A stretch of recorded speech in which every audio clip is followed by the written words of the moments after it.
아멘. 2026년 3월 8일 안산동산교회 주일 예배로 모이신 우리 동산의 가족 여러분들을 예수님의 이름으로 환영하고 축복합니다. 오늘은 유아 세례로 함께 이 예배 가운데 진행이 되는데요. 하나님께서 누군가에게 있었던 그 어린 시절, 우리도 그렇게 자라왔던 시절마다 주님의 은혜를 베푸셨고 오늘날까지 우리를 인도하셨음을 함께 고백하는 예배가 되기를 소망합니다. 우리 함께 예배하시는 분들을 향해서 한번 그 마음 담아서 이렇게 인사해 주실까요? 오늘 나의 삶도 은혜입니다. 주님께서 우리를 먼저 예배의 자리로 부르시고 은혜 베푸시기로 작정하셨음을 신뢰하며 우리 함께 감사로 찬양하며 나아가시죠.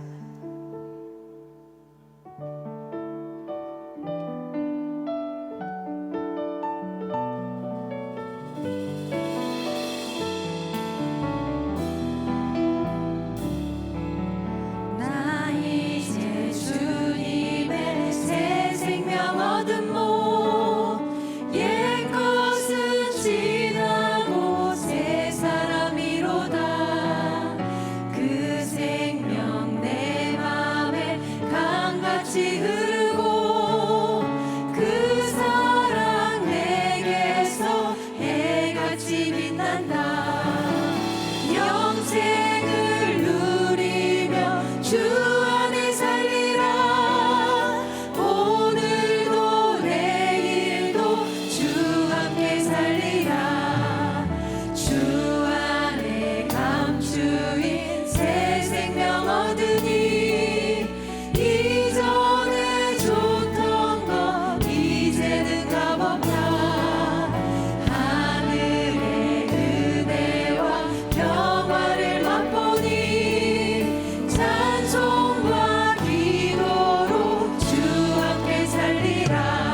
지켜주시네. 놀라지 마라, 겁내지 마라. 주님 나를 지켜주시네. 아무것도 두려워 말라. 아무것도 두려워 말라. 주 나의 하나님이 지켜주시네. 놀라지 마라, 겁내지 마라. 주님 나를 지켜주시네. 내 맘이 힘에 겨워 지칠지라도 주님 나를 지켜주시네. 세상의 험한 풍과 몰아칠 때도 주님 나를 지켜주시네.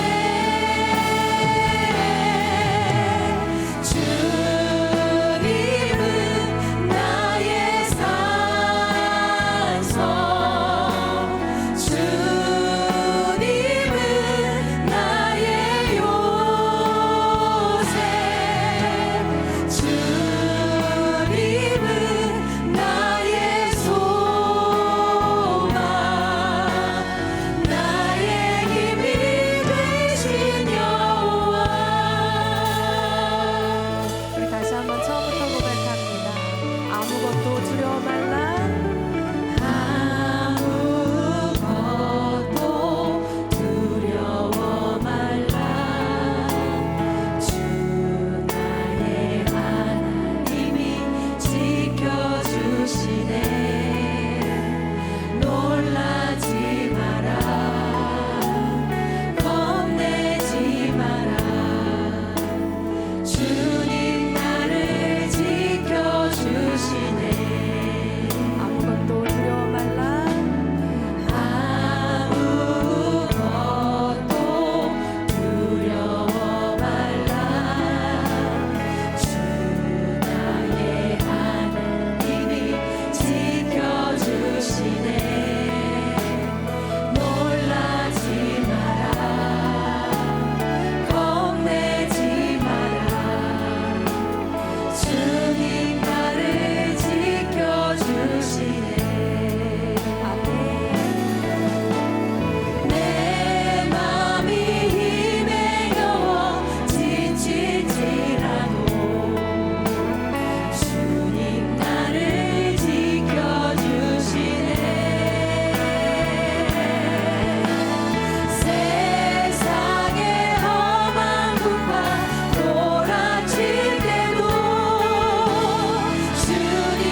하나님은 영이시니 예배하는 자가 영과 진리로 예배할지니라.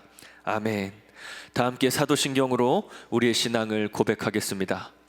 전능하사 천지를 만드신 하나님 아버지를 내가 믿사오며 그 외아들 우리 주 예수 그리스도를 믿사오니 이는 성령으로 잉태하사 동정녀 마리아에게 나시고 본디오 빌라도에게 고난을 받으사 십자가에 못 박혀 죽으시고 장사한 지 사흘 만에 죽은 자 가운데서 다시 살아나시며 하늘에 오르사 전능하신 하나님 우편에 앉아 계시다가 저리로서 산자와 죽은 자를 심판하러 오시리라.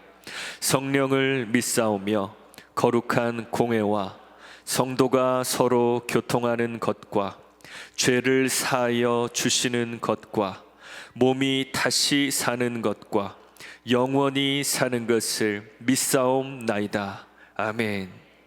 다 함께 자리에 앉으셔서 찬양하시겠습니다.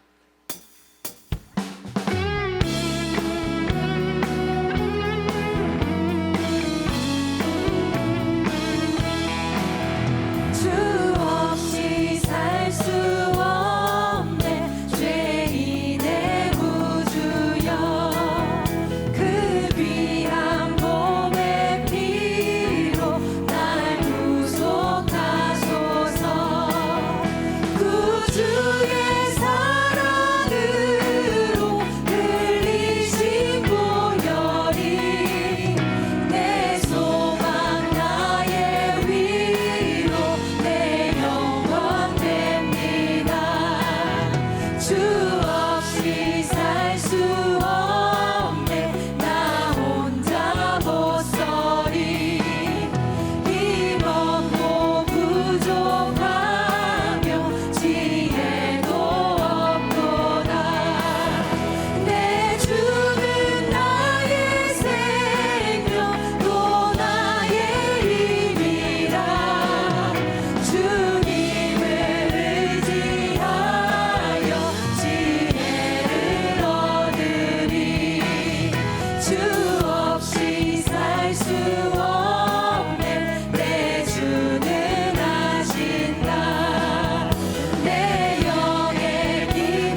사랑으로 품어주셔도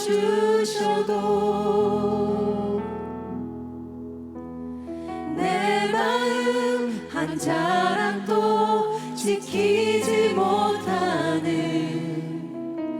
이 모습 부끄럽습니다.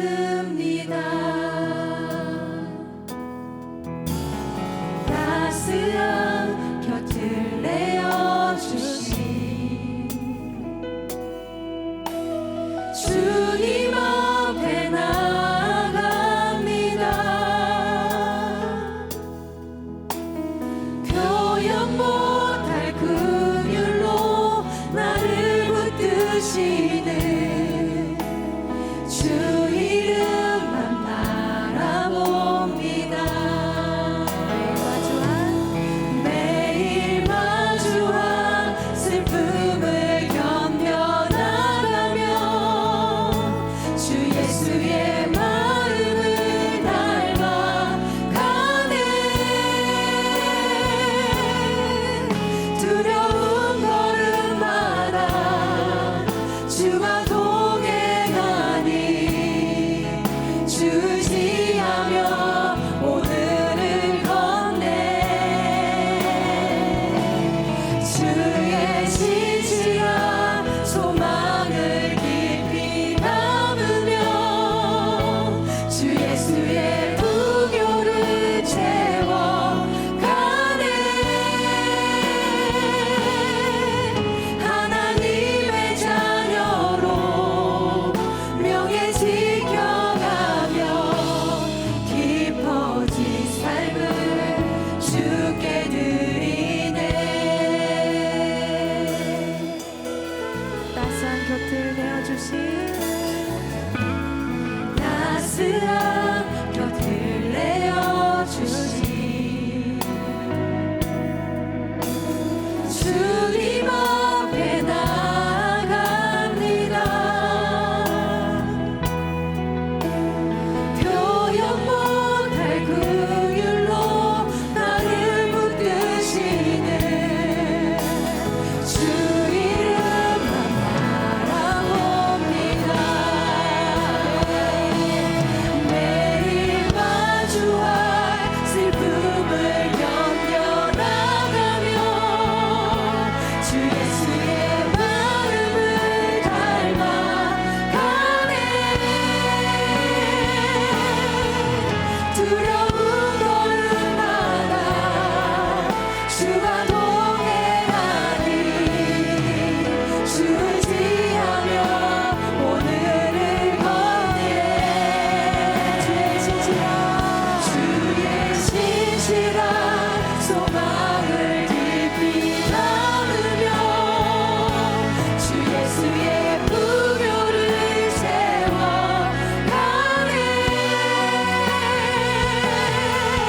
하나님의 자녀로 명예 지켜가며 깊어진 삶을 주께 드리네. 매일 마주한 슬픔을 견뎌나가며 주 예수의 마음을 닮아가네.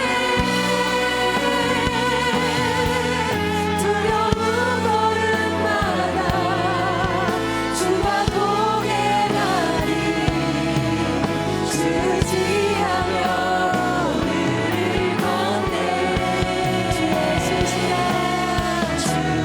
신실한 소망을 깊이 담으며 주 예수의 부교를 채워가네. 하나님의 자녀로 명예 지켜가며 깊어진 삶을 주께 드리네. 사랑의 하나님 아버지, 날마다 저희를 그리스도 예수 안에서 새 생명으로 살게 하시고 주님의 선하신 뜻 가운데로 인도하시는 살아계신 하나님께 모든 영광과 찬송을 올려드립니다. 지난 한 주간도 저희를 보호하시고 성령 안에서 인도해 주심을 감사드립니다. 때로는 하나님의 자녀로서 말씀 가운데 온전히 살지 못했던 순간도 있었으나 그럼에도 불구하고 오늘도 저희를 용납하시고 십자가의 보혈로 깨끗하게 해주시니 진심으로 감사드립니다. 이 시간 저희의 마음을 정결하고 진실하게 하셔서 하나님께 온전히 드려지는 거룩한 예배가 되게 하옵소서. 사랑의 하나님, 지구촌 곳곳에서 벌어지고 있는 이 땅의 모든 전쟁이 하루속히 종식되기를 기도합니다. 전쟁으로 두려움과 상처 입은 이들을 위로하시고 참된 빛 되시는 예수 그리스도의 평강에 임하게 하시어 화해와 회복의 역사로 바꿔 주시옵소서. 이 나라와 민족을 사랑하시는 하나님, 이 땅의 모든 유정자들이 겸손히 하나님을 경외하며 진리와 정직 가운데 서게 하여 주옵소서. 주님의 공의와 정의가 강같이 흐르게 하시고 주님의 빛을 비추는 나라가 되게 하시고 열방 가운데 하나님을 드러내는 통로가 되게 하옵소서. 지금까지 우리 교회를 세우시고 지켜주심을 감사드립니다. 우리 교회가 세상의 빛과 소금이 되게 하시고 말씀과 사랑 위에 굳게 서는 공동체가 되게 하여 주시옵소서. 리딩 지저스를 통한 말씀 충만으로 삶의 자리마다 주님의 증인으로 살아가는 저희들 되게 하옵소서. 올로 목사님을 평안 가운데 지켜주시고 영역 간의 강건함을 더하여 주옵소서. 담임 목사님께 날마다 성령의 충만함을 부어주시고 능력과 지혜를 더하시며 육신의 건강을 붙들어 주시옵소서. 오늘 이 예배 가운데 유아 세례를 허락하신 은혜에 감사드립니다. 세례를 받는 아이들을 주님께서 기억하여 주시고 평생 주님의 보호와 인도하심 가운데 자라게 하옵소서. 지혜와 키가 자라며 하나님과 사람에게 더욱 사랑받는 자녀로 성장하게 하시고 본인에게는 믿음의 본이 되게 하셔서 가정마다 말씀과 기도로 든든히 세워지게 하옵소서. 오늘도 예배하신 말씀을 들고 단 위에 서시는 김성현 담임 목사님을 붙들어 주시고 선포되는 말씀 가운데 주님께서 친히 함께하여 주옵소서. 듣는 저희 모두가 은혜를 받고 말씀을 깨달아 삶이 변화되는 귀한 시간이 되게 하옵소서. 예루살렘 찬양대와 DS 프레이즈의 찬양을 기쁘게 받아주시고 수고하고 헌신하는 모든 손길을 기억하셔서 하늘의 좋은 것으로 채워주옵소서. 이 모든 말씀을 우리 주 예수 그리스도의 이름으로 기도합니다. 아멘.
하나님께 영광의 박수 올려드리겠습니다. 지금부터 담임 목사님께서 유아 세례식을 진행해 주시겠습니다.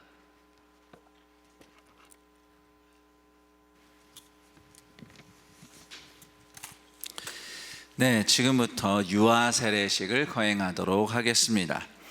유아 세례는 십자가 언약 가정 안에서 태어난 자녀가 예수님을 주님으로 모신 하나님의 자녀로 자라도록 양육하겠다고 헌신하는 예식입니다. 안산 동산 교회는 대한예수교 장로회 총회 헌법에 의거하여서 6세 이하의 유아에게 유아 세례를 베풉니다.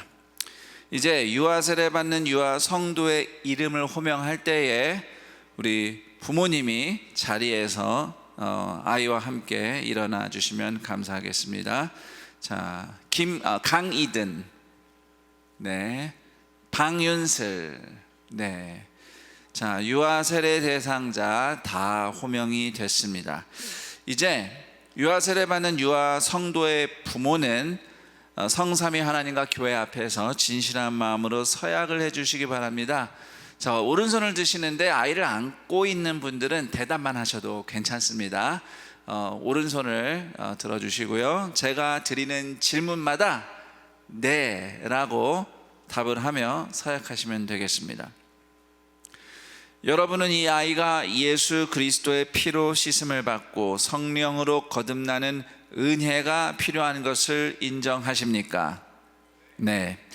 여러분은 이 아이가 하나님의 언약의 자손이며 주 예수 그리스도를 믿음으로 구원 얻을 줄 믿습니까? 네. 여러분은 지금 이 아이를 하나님께 드리며 겸손한 마음으로 하나님의 은혜를 의지하며 이 아이에게 경건한 삶의 모범을 보이기를 힘쓰며 아이를 위하여 기도하고 또 이 아이와 함께 기도하며 거룩한 신앙의 바른 길을 가르치며 이 아이를 주의 말씀과 교양으로 양육하기를 서약합니까? 네, 감사합니다. 손 내리십시오. 이제 한 명씩 단상 위에서 세례를 베풀겠습니다.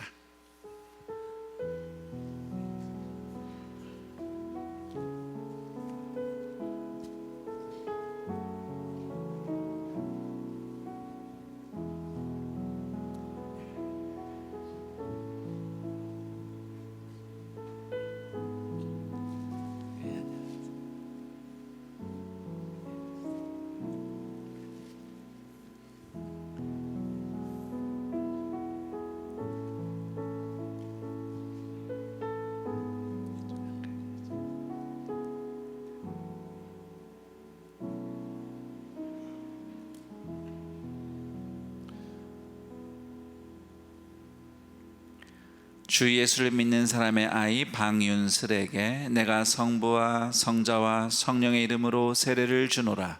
아멘. 하나님 감사합니다. 방윤슬 어린이가 믿음으로 살아가는 모든 순간들이 밤하늘의 별처럼 빛나는 인생이 되게 하여 주시옵소서. 예수님의 이름으로 기도합니다. 아멘. 축하합니다.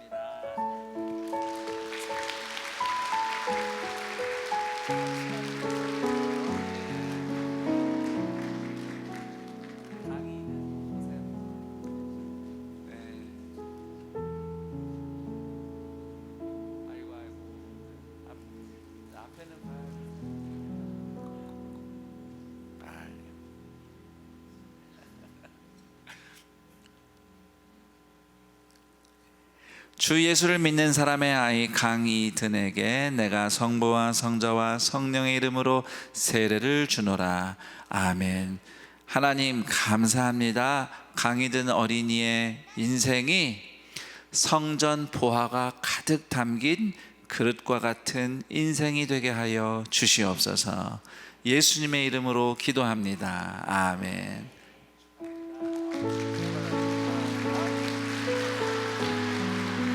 잠시 뒤에 서주세요. 예, 잠시만 같이 좀 서주시고요. 이제 공포하겠습니다. 방윤슬 강이들 오늘 이들이 하나님의 은혜를 따라 부모의 신앙 고백 아래에서 유아 세례를 받았으므로 오늘부터 대한예수교 장로회 안산동산교회 유아 세례 교인이 된 것을 성부와 성자와 성령의 이름으로 공포하노라. 아멘. 축하의 박수 부탁드립니다. 우리 오늘 유아 세례 받은 어린이 성도들과 가족을 축복하며 우리 함께 너는 시냇가에 심은 나무나 손을 뻗고 노래하겠습니다.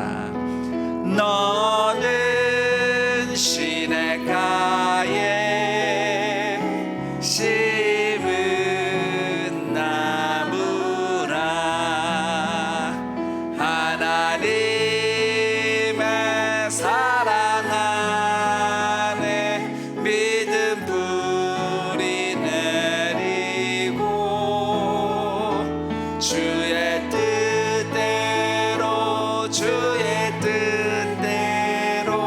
항상 살리라. 다시 한번 뜨거운 축복의 박수 부탁드립니다. 네, 이제 조심히 강단 아래로 내려가시면 되겠습니다. 이상으로 유아 세례식을 마치도록 하겠습니다.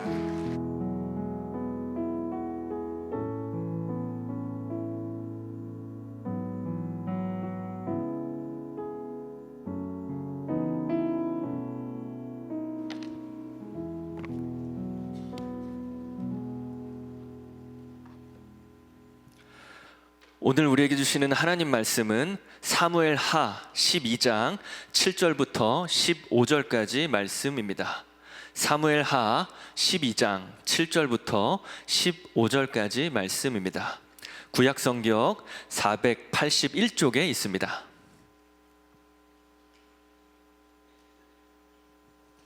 한 절씩 교독하시겠습니다. 나단이 다윗에게 이르되 당신이 그 사람이라. 이스라엘의 하나님 여호와께서 이와 같이 이르시기를 내가 너를 이스라엘 왕으로 기름 붓기 위하여 너를 사울의 손에서 구원하고 내 주인의 집을 내게 주고 내 주인의 아내들을 내 품에 두고 이스라엘과 유다 족속을 내게 맡겼느니라. 만일 그것이 부족하였을 것 같으면 내가 내게 이것저것을 더 주었으리라. 그러한데 어찌하여 내가 여호와의 말씀을 업신여기고 나 보기에 악을 행하였느냐. 내가 칼로 햇사람 우리아를 치되 암몬 자손의 칼로 죽이고 그의 아내를 빼앗아 내 아내로 삼았도다. 이제 내가 나를 업신여기고 햇사람 우리아의 아내를 빼앗아 내 아내로 삼았은즉 칼이 내 집에서 영원토록 떠나지 아니하리라 하셨고 여호와께서 또 이와 같이 이르시기를 보라 내가 너와 내 집에 재앙을 일으키고 내가 내 눈앞에서 내 아내를 빼앗아 내 이웃들에게 주리니 그 사람들이 내 아내들과 더불어 백주에 동침하리라. 너는 은밀히 행하였으나 나는 온 이스라엘 앞에서 백주에 이 일을 행하리라 하셨나이다 하니 다윗이 나단에게 이르되 내가 여호와께 죄를 범하였노라 하매 나단이 다윗에게 말하되 여호와께서도 당신의 죄를 사하셨나니 당신이 죽지 아니하려니와 이 일로 말미암아 여호와의 원수가 크게 비방할 거리를 얻게 하였으니 당신이 낳은 아이가 반드시 죽으리이다 하고. 같이 읽겠습니다. 나단이 자기 집으로 돌아가니라. 우리아의 아내가 다윗에게 낳은 아이를 여호와께서 치심에 심히 앓는지라. 아멘. 이제 김성겸 담임 목사님께서 오직 하나님의 은혜로라는 제목으로 말씀 전해주시겠습니다.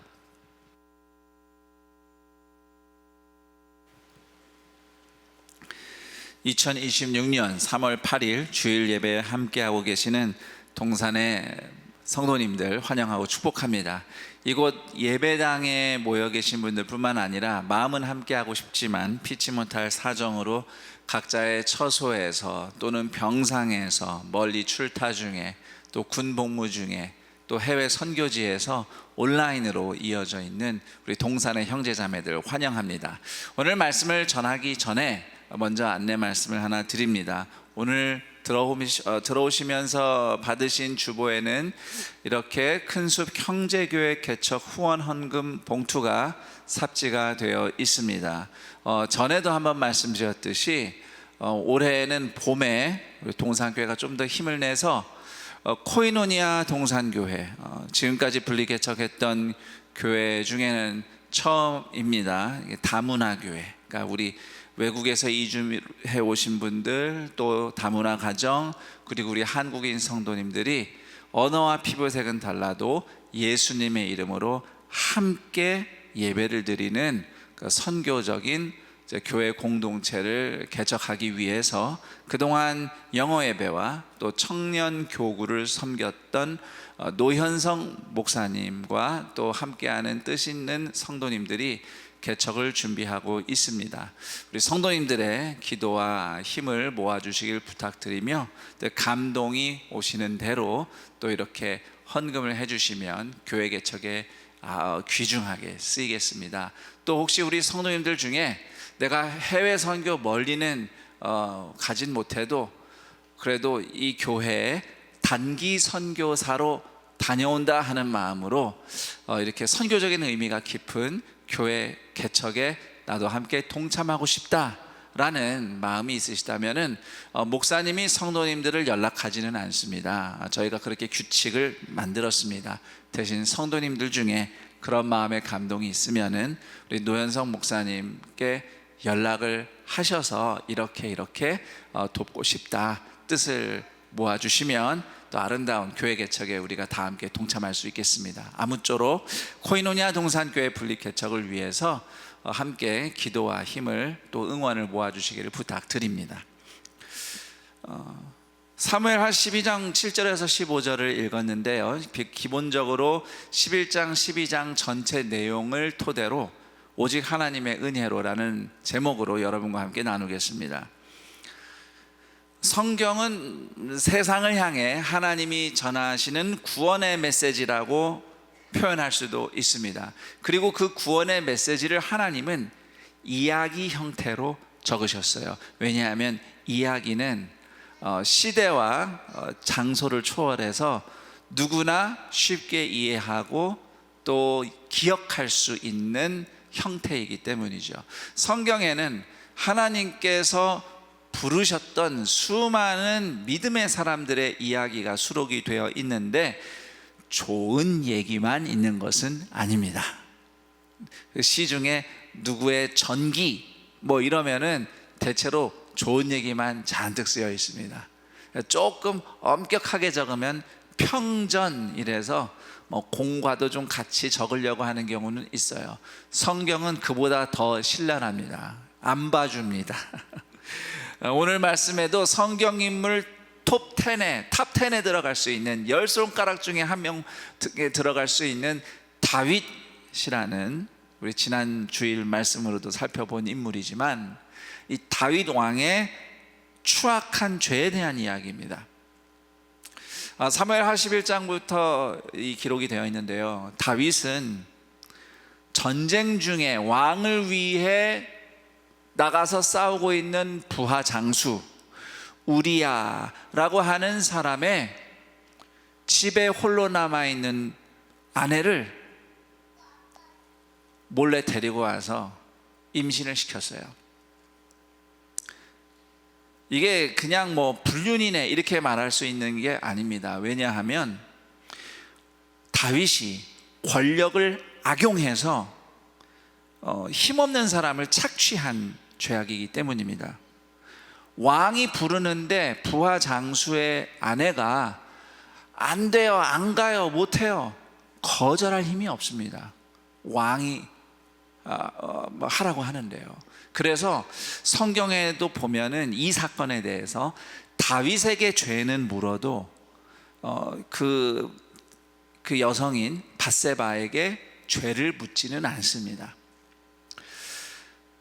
자, 다윗이 이제 자신이 밧세바에게 임신시킨 아이를 그냥 둘 수가 없잖아요. 그렇다고 다르게 할 수도 없고 해서 이거를 어떻게든 그 남편 우리야의 아이인 것처럼 둔갑을 시켜야겠다라고 생각을 해서 전장에서 한참 싸우고 있는 우리아를 잠깐 예루살렘으로 호출합니다. 그리고 뭐 이것저것 뭐 물어보더니 그래 수고했으니 오랜만에 집에 가서 부인과 함께 좋은 시간 보내라 그러면서 집으로 가라고 보내주는 거예요. 그런데 이 우리아는 아주 강직한 군인이었습니다. 전쟁 중에 나만 혼자 편하게 집에 갈 수 없다면서 내내 군영에서 잠을 잔 겁니다. 다윗이 아무리 이렇게 저렇게 유도를 해도 도무지 집으로 가지 않아요. 우리아가 도리에 맞게 행동을 합니다. 그래서 다윗은 더 끔찍한 일을 계획합니다. 우리아가 전장으로 돌아갈 때 사령관에게 전해줄 비밀 서한을 같이 보내는데 그 비밀 서한에는 우리아를 최전선에서 일부러 고립시켜서 죽게 만들라는 명령이 담겨 있었습니다. 다윗은 정말 잔인하죠. 우리아의 손에 들려준 그 봉인된 편지에 우리아 자신을 죽이라는 명령이 담긴 명령서를 그렇게 보낸 겁니다. 결국 다윗의 계략대로 우리아는 목숨을 잃습니다. 다윗은 우리아의 장례식이 끝나자마자 그 아내 밧세바를 데리고 와서 부인으로 삼습니다. 그리고 시간이 지나서 아기가 태어납니다. 다윗의 이 악함을 더 이상 두고 볼 수 없으셨던 하나님이 나단이라고 하는 선지자를 다윗에게 보냅니다. 다윗을 찾아간 선지자 나단은 이야기를 하나 들려줍니다.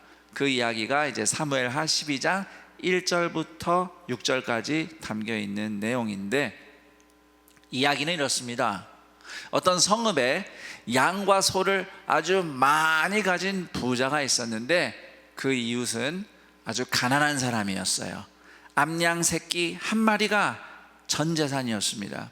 그런데 어느 날 부자가 집에 찾아온 손님을 대접하겠다면서 자기가 그렇게 많이 가진 가축은 내버려 두고 그 가난한 사람의 하나밖에 없는 양을 빼앗아서 잡아서 대접을 했다는 얘기입니다. 이 이야기를 듣자마자 다윗 왕이 크게 분노를 합니다. 그런 사람은 죽어 마땅하다라고 하면서 반드시 율법대로 정의를 구현하겠다라고 말을 합니다. 여러분 6절에 보면은 그 4배를 갚게 하겠다 이렇게 적혀 있는데 이것이 정확하게 율법에 적힌 조항대로입니다. 그래서 지금 마치 다윗이 율법의 수호자인 것처럼 정의로운 사람처럼 목소리를 높이고 있는데, 그때 선지자가 이 말을 합니다. 당신이 바로 그 사람입니다. 다윗은 왕이라는 이유로 부인을 여러 명이나 데리고 살았어요. 오해하지 마세요. 하나님이 그게 그 당시 관습이라서, 왕은 여러 명과 결혼하는 게 관습이어서 그냥 좀 넘어가 준 거지, 뭐 그렇다고 해서 그거 가지고 왜 부인 여러 명 가졌어 하면서 막 심판하시고 그러지 않으셨을 뿐이지 사실 그거 성경에 맞지 않습니다. 율법에도 이스라엘의 왕은 왕이라고 해서 부인 여러 명 데리고 살면 안 된다고 사실 적혀 있어요. 자, 그런데 어쨌든 왕이라고 부인을 많이 데리고 살면서 그것도 모자라서 한 남자와 한 여자가 잘 결혼해서 살고 있는데 부인을 빼앗아 왔어요. 심지어 그 남편을 죽이고. 선지자가 말한 이야기 속 부자보다 더 나빠요. 그 부자는 적어도 죽이고서 빼앗아 오진 않았어요. 그냥 빼앗아 왔지. 그래서 다윗은 죽여서 빼앗았습니다. 그래 놓고는 뭐 남의 잘못을 두고 의협심에 불타서 큰 소리로 반드시 엄벌을 해야 한다, 세상이 이렇게 돌아가면 안 된다, 이런 걸 두고 우리는 4글자로 뭐라고 하죠? 내로남불이죠. 예. 내가 하면 로맨스, 남이 하면 불륜. 근데 이게 다윗만의 얘기는 아닙니다. 뭐 저도 개인적으로 이렇게 겉으로 볼 때는 의협심에 늘 넘쳐서 이래야 된다 저래야 된다 이야기를 열심히 아주 잘하는 사람들을 간혹 만나본 적이 있는데 나중에 뚜껑을 열고 보니 숨겨진 죄가 있었더라고요. 그 들키고 나니까 갑자기 어느 날 쑥 사라지더라고요. 그런 경우를 좀 보긴 했는데 사실 여러분 우리는 누구나 다 다윗 같아요. 그 내가 아는 그 사람 생각나, 그 사람만의 문제가 아니에요. 사람은 다 그렇습니다.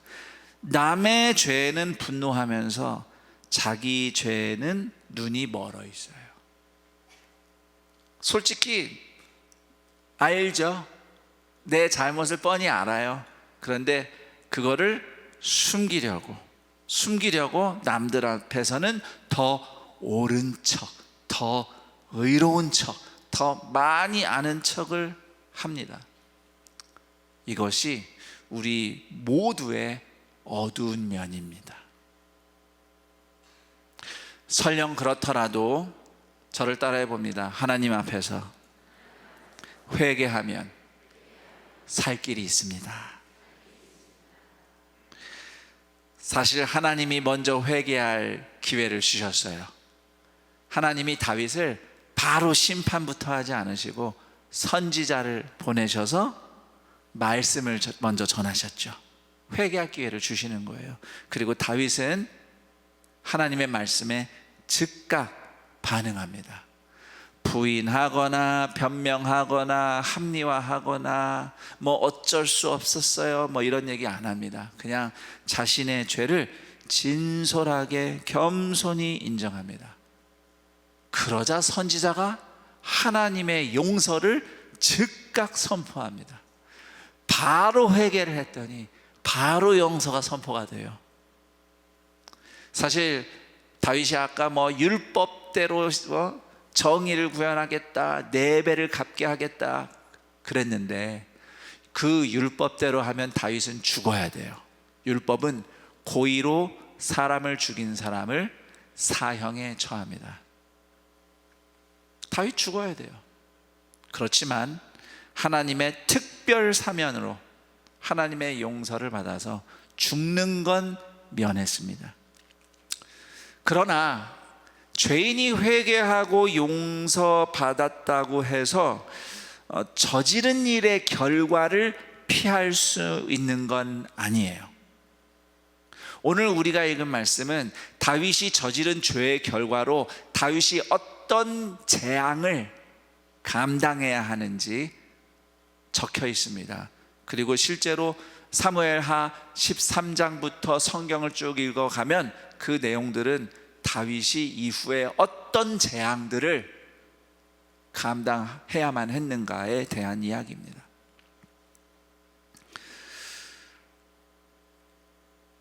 저는 이것이 모든 인간에게 똑같이 적용되는 원리라고 생각해요.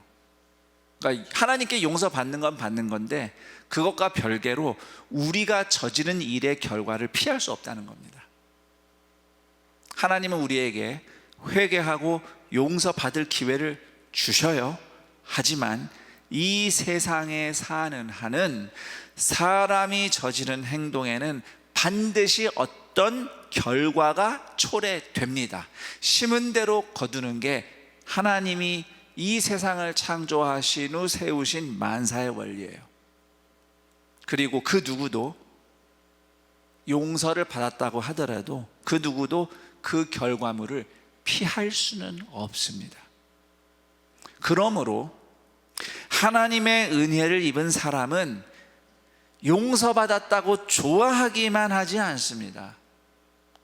자신의 죄가 누구에게 어떤 고통을 초래했는지 똑바로 알고 근신하는 마음을 잊지 않습니다. 그리고 내 행동이 초래한 현실은 아무리 힘들어도 겸손히 감당을 합니다.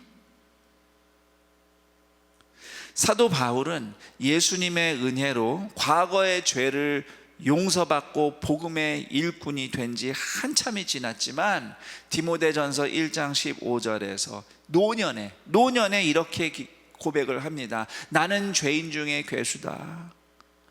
하나님을 위해서 예수님을 위해서 살면서 그렇게 순종하고 복음의 사역을 한 게 많은데도 나는 죄인 중에 괴수라고 고백하기를 잊지 않아요. 왜 그랬을까요? 물론 다 죄인인데 다 아시다시피 바울이 용서받기 전에 예수 믿는 사람을 잡아서 죽였거든요. 그 빚진 마음을 늘 갖고 있는 거예요. 용서받은 건 맞지만. 이게 성경적인 믿음입니다. 제가 오래전에 어떤 남편분 사연을 들었는데 이 남자분이 뭐 도박이었는지 하여튼 부인한테 얘기를 안 하고 잘못되게 돈을 써서 이제 크게 손해가 나고 가정에 큰 어려움을 초래했어요. 뭐 거의 이혼당할 뻔했는데 빌고 또 빌어 아내의 용서를 받고 이제 조용히 살아갑니다. 그런데 1년, 2년 그렇게 죄인의 심정으로 사는데 아내가 이제 좀 지내다가 어떤 좀 상황이 생기면, 마음 상하는 일이 또 생기면 그때 일을 떠올리면서 막 남편한테 이제 또 한 소리를 하는 거죠.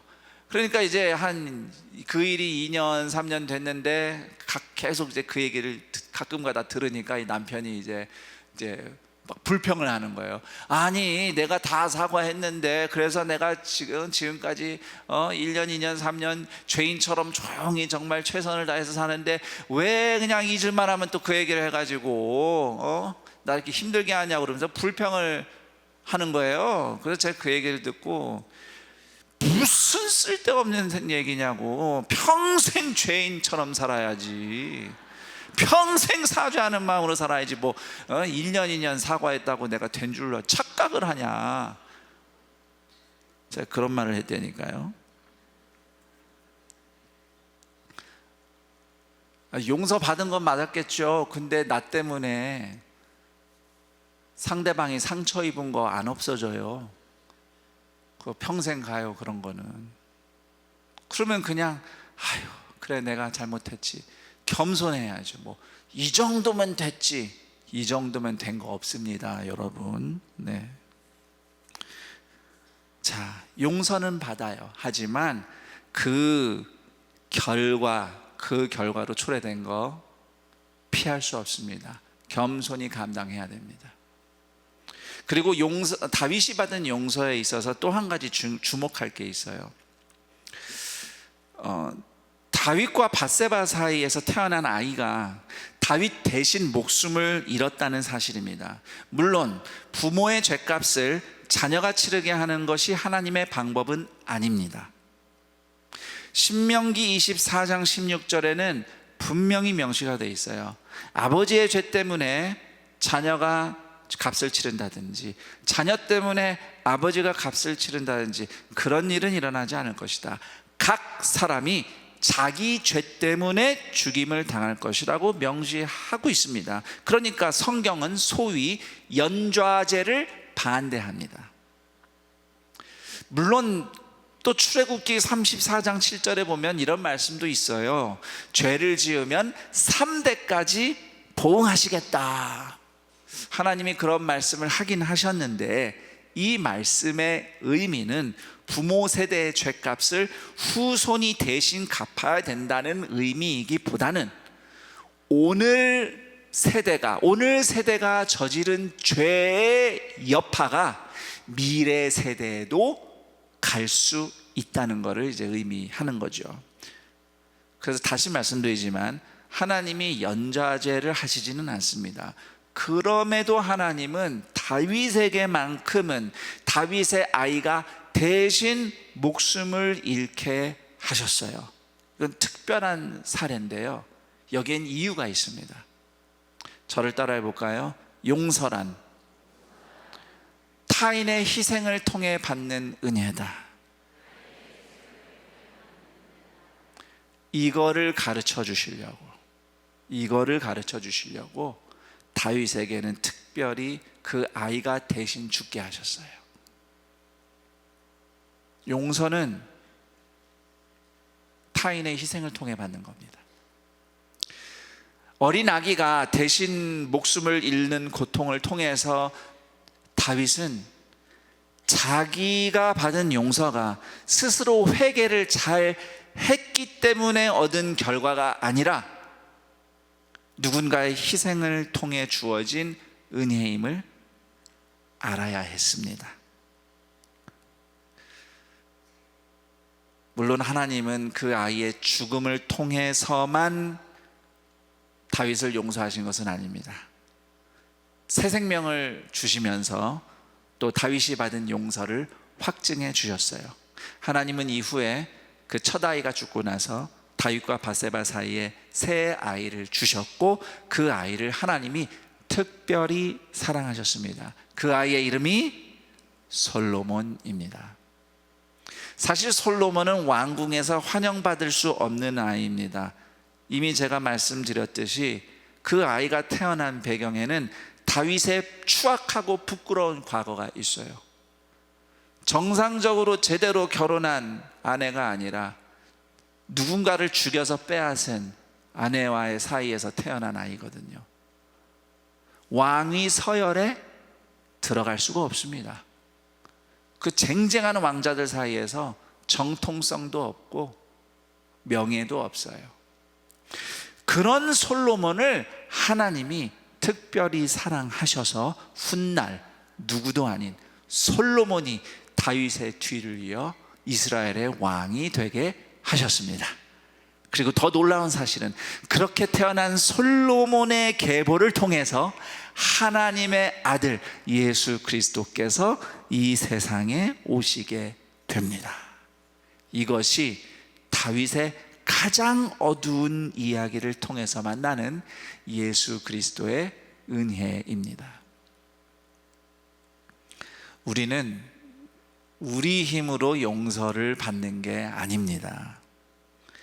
내가 회개를 잘해서 받는 게 아니에요. 우리 죄값을 대신하신 예수님의 십자가 희생을 근거로 용서를 받습니다. 예수님의 십자가 희생이 있으니까 우리에게 회개할 기회도 있고 용서받을 기회도 있는 겁니다. 그리고 무엇보다 예수님의 부활 덕분에 우리는 용서를 넘어서 죄에서 해방되고 하나님의 의와 사랑을 따를 자유가 있는 새로운 삶의 기회를 누릴 수 있습니다. 그러므로 우리는 하나님 앞에서 우리 자신의 어두움을 진솔하게 직면하고 고백할 수 있습니다. 예수님의 십자가 희생이 있기 때문에, 예수님이 부활하셨기 때문에 우리는 더 이상 숨지 않아도 돼요. 예수님 앞에 나와서 자기 자신을 진솔하게 직면하고 겸손히 하나님의 자비를 구할 수 있습니다. 그럴 때에 이미 예수님이 십자가에서 이루신 용서와 새로운 삶을 경험하는 동산의 가족들이 다 되시기를 축복합니다. 그리고 십자가의 용서를 경험한 사람은 겸손합니다. 겸손합니다. 하나님이 나를 용서하셨다고 해서 나 때문에 누군가가 받은 아픔이 사라지는 건 아닙니다. 그런데 난 용서받았다, 하나님이 은혜 베푸셨다, 나는 이제 자유 얻었네, 막 밝은 얼굴로 행동한다면, 나 때문에 고통받은 사람은 전혀 아랑곳하지 않고 그냥 내가 용서받은 기쁨만 표현하면 그것은 교만하고 무례한 겁니다. 그것은 성경적인 믿음이 아니에요. 간혹 이단 중에 그런 식으로 가르치는 이단도 있어요. 용서받았으니까 이제 마음대로 해도 돼. 그런 거 아닙니다.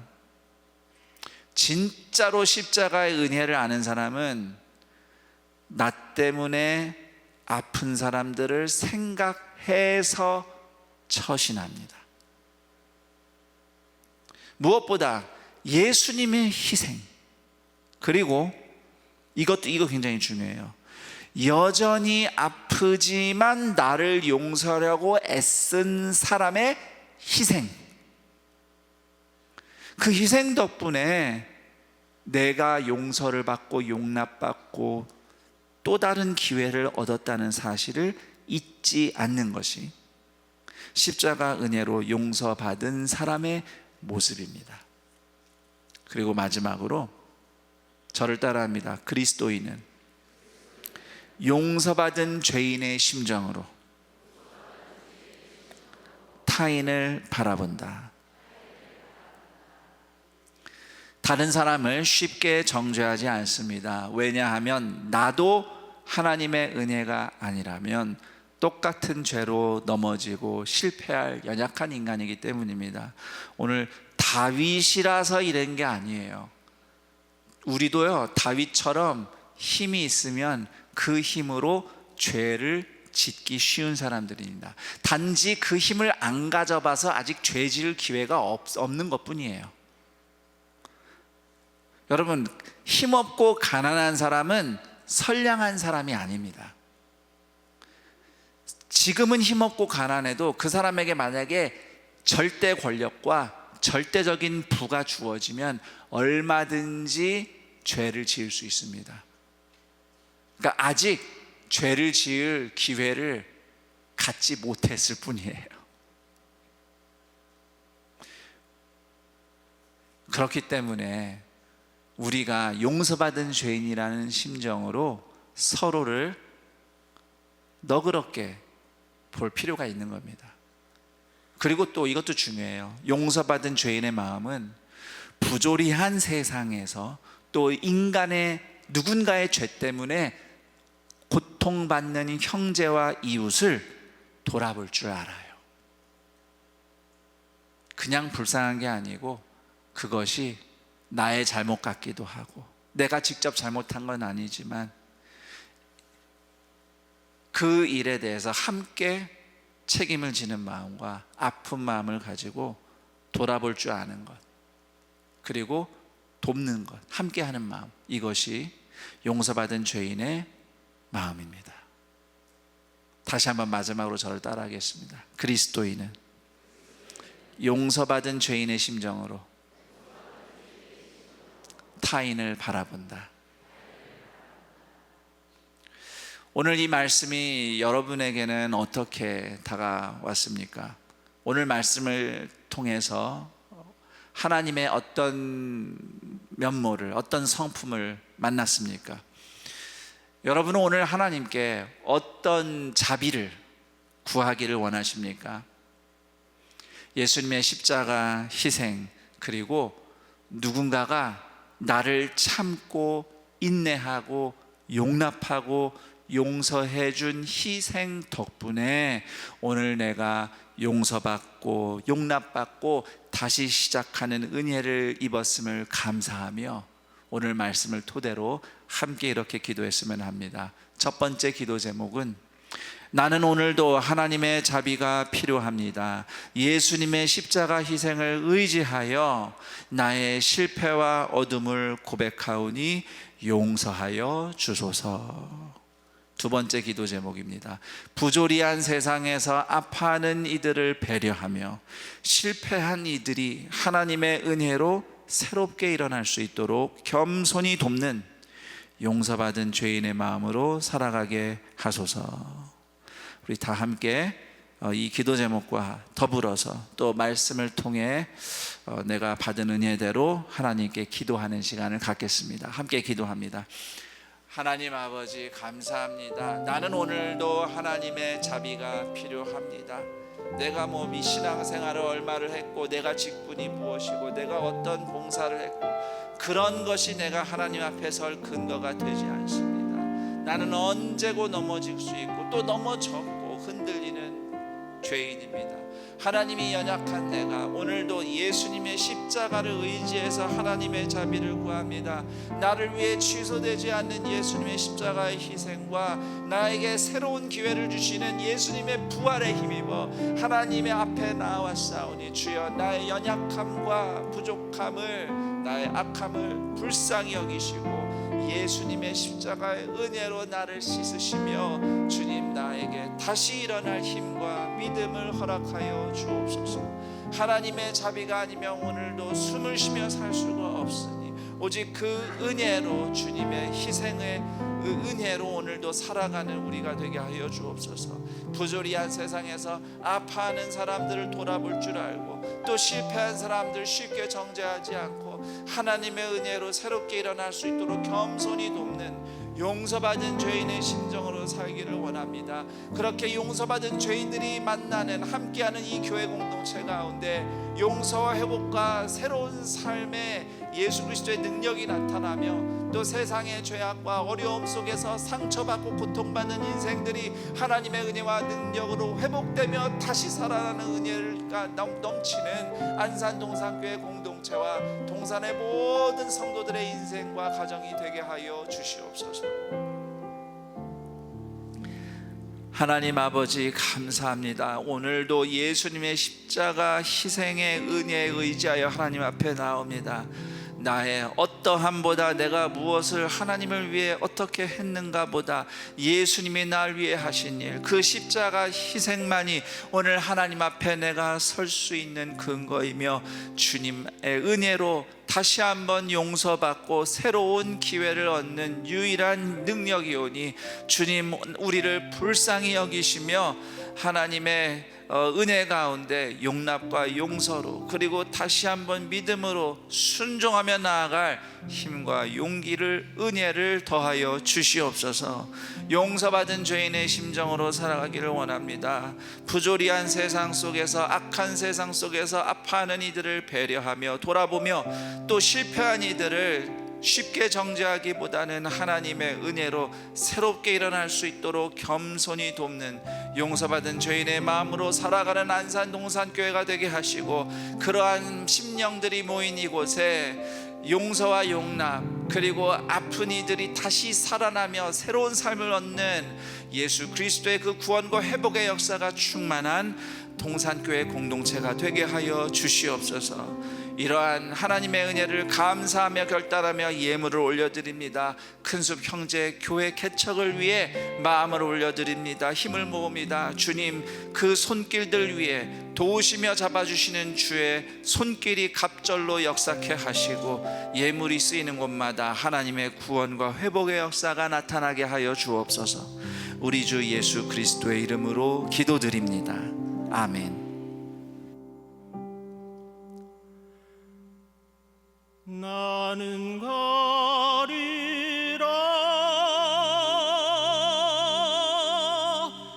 주의 길을 가리라 주님 발자취 따라 나는 가리라.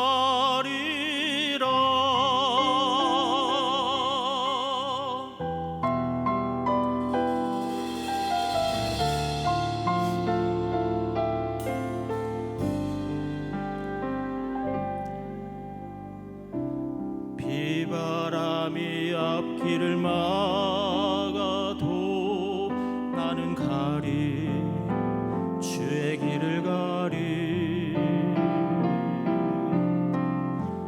눈보라가 앞길을 가려도 나는 가리 주의 길을 가리 이 길은 영광의 길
영상에서 보신 바와 같이 올레이션스 찬양 예배가 오늘 오후 예배 시에 있습니다.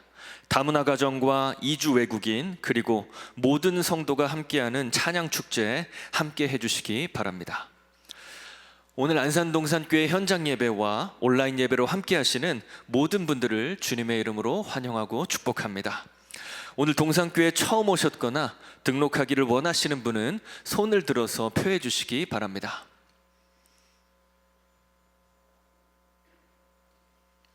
네, 감사합니다. 동산의 가족이 되신 분들에게 마음을 담아 박수로 환영하겠습니다.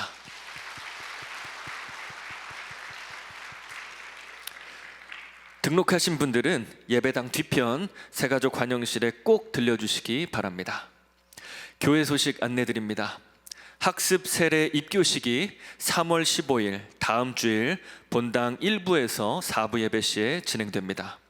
교육 및 문답식 일정은 주보를 참고하시기 바랍니다. 2026년 상반기 회복 수양회가 3월 21일 토요일부터 22일 주일까지 진행됩니다. 큰숲 형제교회 분립개척 준비 기도회 및 후원 헌금 안내입니다.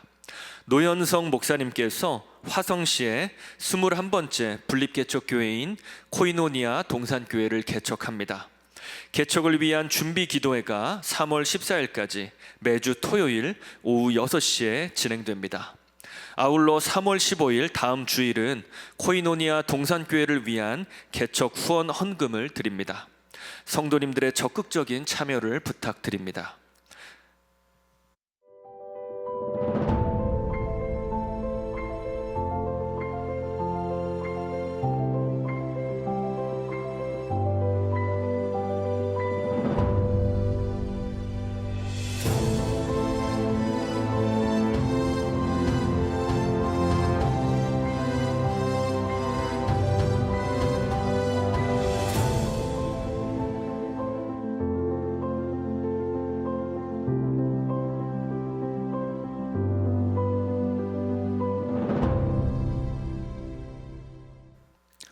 영상에서 보신 바와 같이 셀 상담 기초 워크숍이 3월 14일 이번 주 토요일에 본당 3층 올레이션스홀에서 진행됩니다. 셀 리더, 브리더, 지역장님들의 많은 참여 부탁드립니다. 이번 주 한 가정에서 결혼 예식이 있습니다. 19교구 김준희 집사님, 최경일님 가정의 결혼 예식이 3월 14일 토요일에 있습니다. 성도님들의 많은 축하 부탁드립니다. 그 외 자세한 사항과 임명, 알림, 모집 등은 주보를 참고해 주시기 바랍니다. 모두 자리에서 일어나셔서 여기에 모인 우리를 찬양하신 후에 김성겸 담임 목사님께서 축도해 주시겠습니다.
우리 주 예수 그리스도의 은혜와 하나님 아버지의 그 크신 사랑하심과 성령 하나님의 교통, 감화, 충만, 인도하심이 예수 그리스도의 그 십자가 희생의 은혜에 힘입어 용서받은 죄인의 심정으로 서로를 너그러이 바라보며 고통당하는 자들을 배려하며 함께하며 그렇게 하나님의 은혜로 다시 일어나기를, 또 서로 일어나기를 축복하며 하나님께 예배하는 동산의 모든 가족들의 인생 위에, 더불어 이 세상의 악함으로 고통받는 모든 인생들 위에, 하나님의 회복을 사모하는 모든 이들 위에 영원토록 함께 있을지어다.